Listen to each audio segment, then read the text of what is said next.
Hi, and welcome to this section of the Geometry Tutor where we're going to talk about the area of a trapezoid.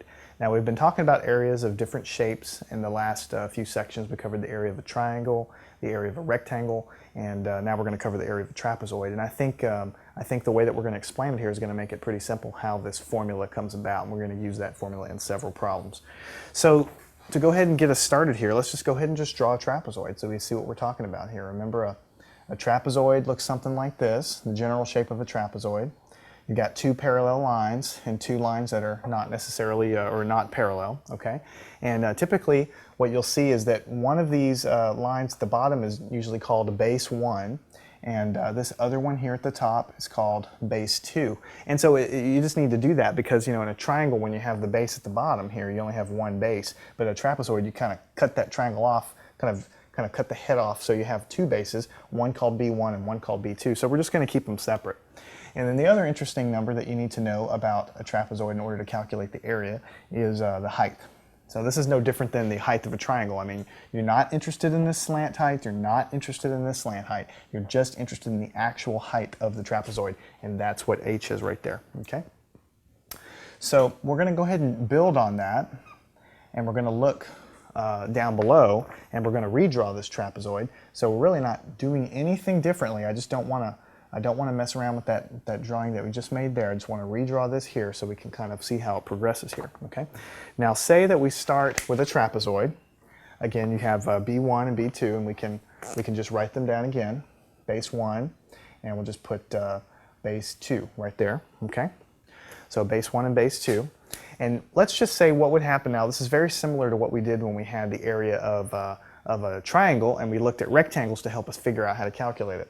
What would happen if we just cut this trapezoid in half, right along the diagonal?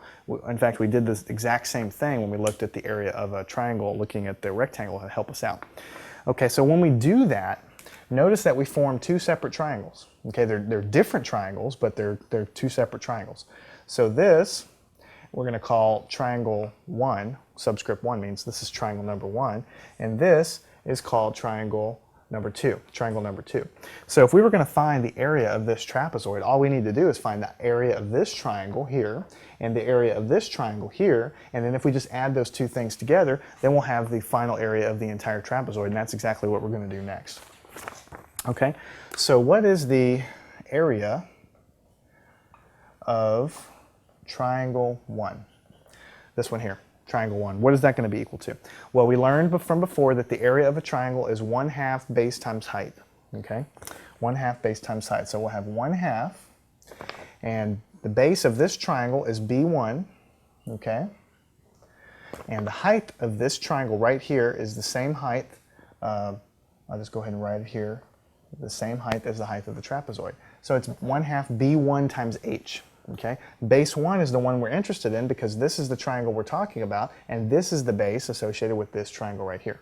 Okay, so the area of triangle 2 is 1/2 times base 2 times height, because when we're looking at this triangle, if you kind of were to take this and kind of flip it out and sort of look at it, this is regarded as the base. Okay, so that's why we have B2.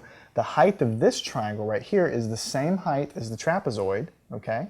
So it's the same height as the height up here, and so I put B2 here. So the only difference between these two, as far as the area of these different triangles, is the area of, involves the length of the base, which is different.